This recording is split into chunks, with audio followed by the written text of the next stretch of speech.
Jaya Radha Madhava Punya Bihari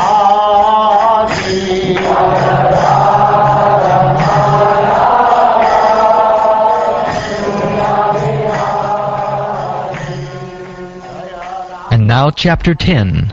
Bhagavatam is the answer to all questions.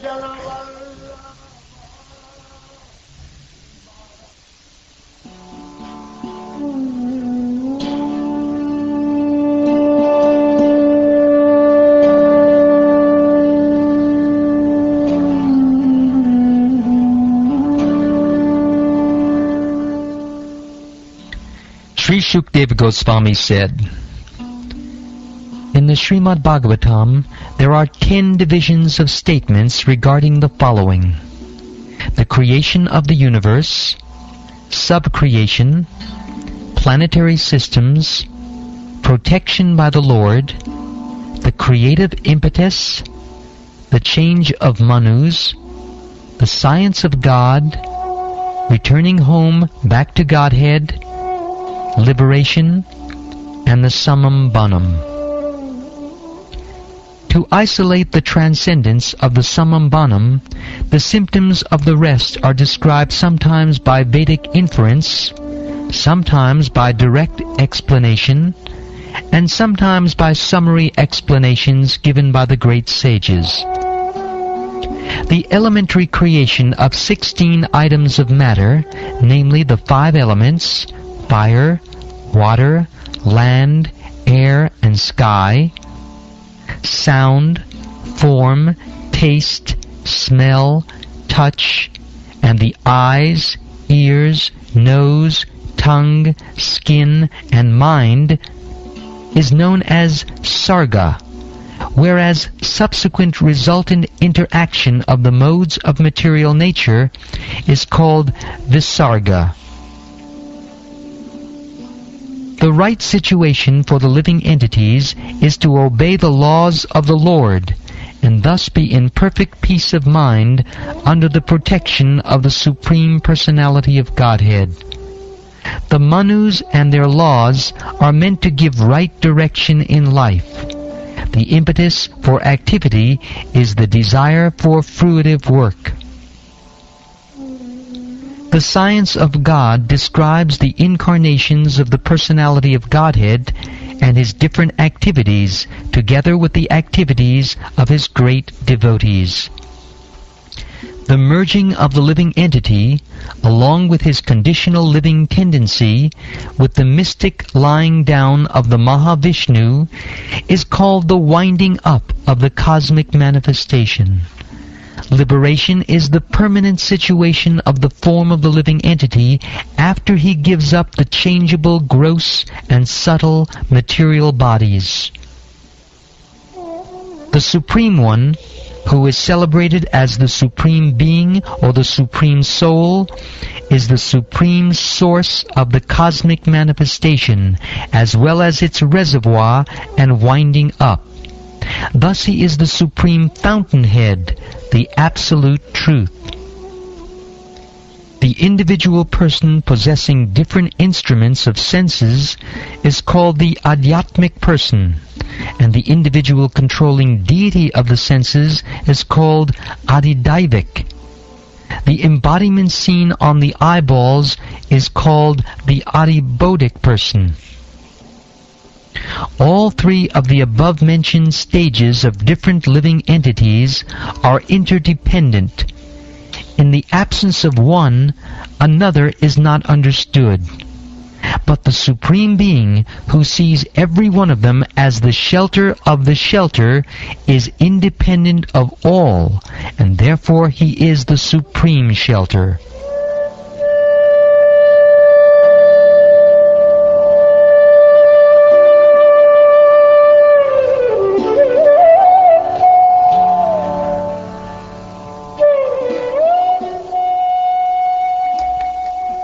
After separating the different universes, The gigantic universal form of the Lord, Mahavishnu, which came out of the causal ocean, the place of appearance for the first Purusha avatar, entered into each of the separate universes, desiring to lie on the created transcendental water, Garbhodaka. That Supreme Person is not impersonal, and therefore is distinctively Anara, or person. Therefore the transcendental water created from the Supreme Nara is known as Nara, and because he lies down on that water, he is known as Narayan. One should definitely know that all material ingredients, activities, time, and modes, and the living entities who are meant to enjoy them all, exist by his mercy only, and as soon as he does not care for them, everything becomes non-existent. The Lord, while lying on his bed of mystic slumber, generated the seminal symbol, golden in hue, through external energy out of his desire to manifest varieties of living entities from himself alone. Just hear from me how the potency of his lordship divides one into three, called the controlling entities, the controlled entities, and the material bodies, in the manner mentioned above. From the sky situated within the transcendental body of the manifesting Mahavishnu, sense energy, mental force, and bodily strength are all generated, as well as the sum total of the fountainhead of the total living force. As the followers of a king follow their lord, similarly, when the total energy is in motion, all other living entities move, and when the total energy stops endeavoring, all other living entities stop sensual activities. The living force, being agitated by the Virat Purusha, generated hunger and thirst, and when he desired to drink and eat, the mouth opened. From the mouth, the palate became manifested, and thereupon the tongue was also generated. After this, all the different tastes came into existence, so that the tongue can relish them. When the Supreme desired to speak, speeches were vibrated from the mouth. Then the controlling deity fire was generated from the mouth. But when he was lying in the water, all these functions remained suspended. Thereafter, when the Supreme Purusha desired to smell odors, the nostrils and respiration were generated. The nasal instrument and odors came into existence, and the controlling deity of air, carrying smell, also became manifested. Thus, when everything existed in darkness, the Lord desired to see himself and all that was created. Then the eyes, the illuminating God's sun, the power of vision, and the object of sight all became manifested. By development of the desire of the great sages to know, the ears, the power of hearing, the controlling deity of hearing, and the objects of hearing became manifested. The great sages desired to hear about the self. When there was a desire to perceive the physical characteristics of matter, such as softness, hardness, warmth, cold, lightness, and heaviness, the background of sensation, then the skin pores, the hairs on the body, and their controlling deities, the trees, were generated. Within and outside the skin is a covering of air through which sense perception became prominent. Thereafter, when the Supreme Person desired to perform varieties of work, the two hands and their controlling strength, and Indra, the demigod in heaven, became manifested, as also the acts dependent upon both the hands and the demigod. Thereupon, because of his desiring to control movement, his legs became manifested, and from the legs the controlling deity named Vishnu was generated. By his personal supervision of this act, all varieties of human being are busily engaged in dutiful occupational sacrifice.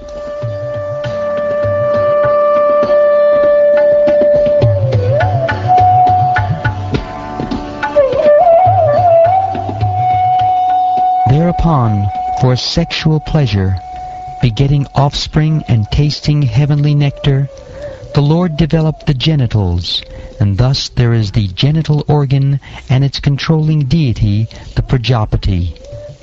The object of sexual pleasure and the controlling deity are under the control of the genitals of the Lord.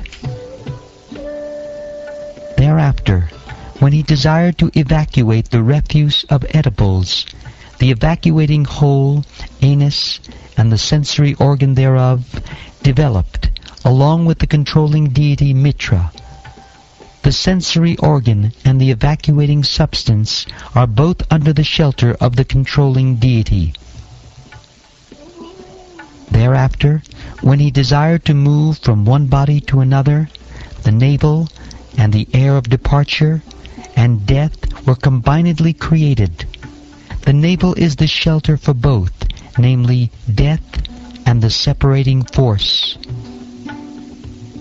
When there was a desire to have food and drink, the abdomen and the intestines, and also the arteries became manifested. The rivers and seas are the source of their sustenance and metabolism. When there was a desire to think about the activities of his own energy, then the heart, the seat of the mind, the moon, determination, and all desire became manifested. The 7 elements of the body, namely the thin layer on the skin itself, the flesh, blood, fat, marrow, and bone, are all made of earth, water, and fire, whereas the life breath is produced by the sky, water, and air. The sense organs are attached to the modes of material nature, and the modes of material nature are products of the false ego. The mind is subjected to all kinds of material experiences, like happiness and distress, and the intelligence is the feature of the mind's deliberation. Thus, by all this, the external feature of the personality of Godhead is covered by gross forms, such as those of planets, which were explained to you by me. Therefore, beyond this gross manifestation is a transcendental manifestation, finer than the finest form. It has no beginning, no intermediate stage, and no end. Therefore it is beyond the limits of expression or mental speculation, and is distinct from the material conception. Neither of the above forms of the Lord, as just described unto you from the material angle of vision, is accepted by the pure devotees of the Lord who know Him well. He, the personality of Godhead, manifests Himself in a transcendental form, being the subject of His transcendental name, quality, pastimes, entourage, and transcendental variegatedness. Although He is unaffected by all such activities, He appears to be so engaged.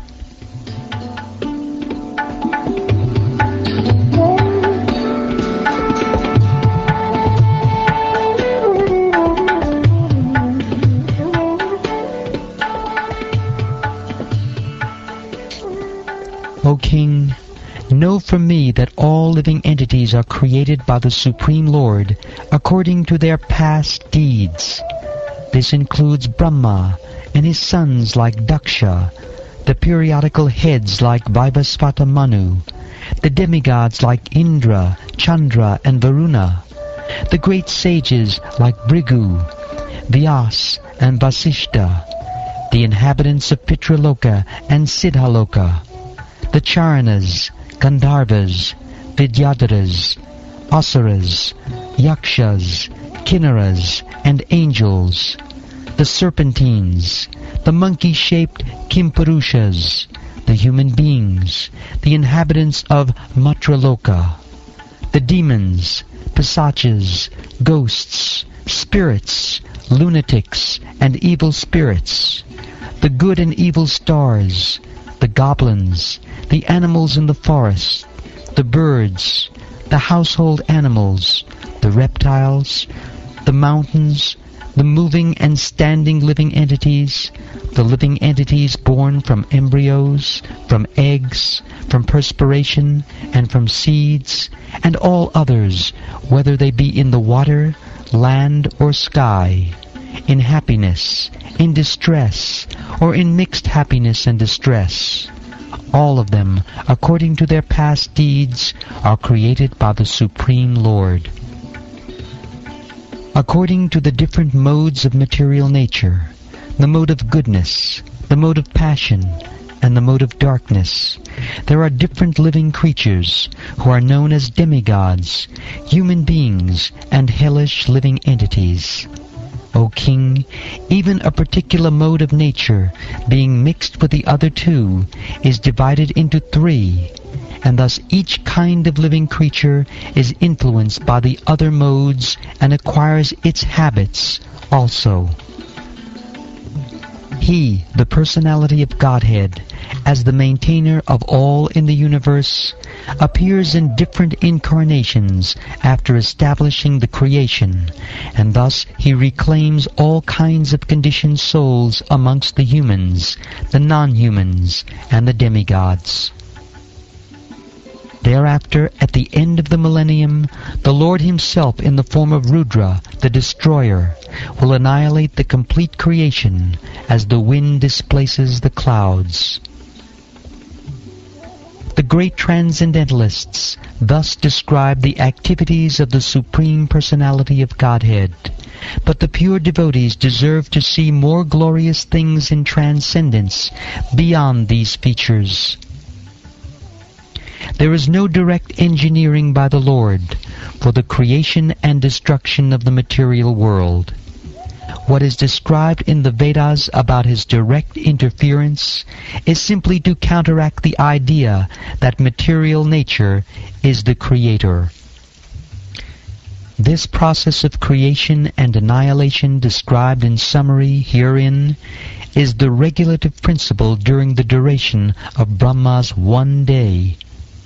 It is also the regulative principle in the creation of Mahat, or materialistic ego, in which the material nature is dispersed. O King, I shall in due course explain the measurement of time in its gross and subtle features, with the specific symptoms of each, but for the present let me explain unto you the Padma Kalpa.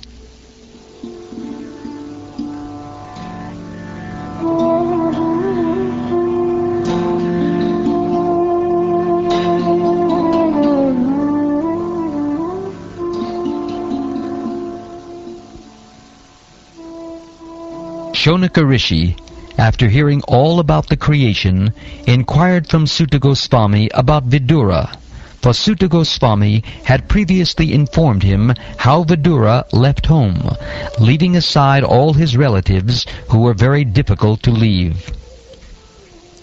Shonaka Rishi said, "Let us know, please, what topics were discussed between Vidura and Maitreya, who talked on transcendental subjects, and what was inquired by Vidura and replied by Maitreya. Also, please let us know the reason for Vidura's giving up the connection of his family members, and why he again came home.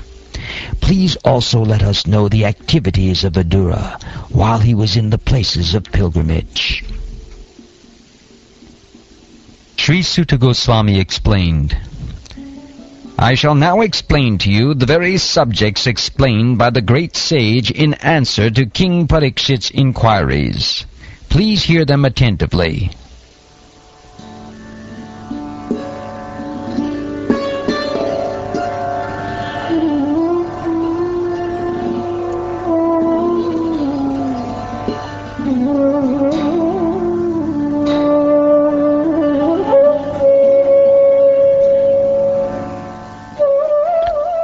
Thus ends the 10th chapter of the 2nd canto of the Srimad Bhagavatam, entitled Bhagavatam is the Answer to All Questions.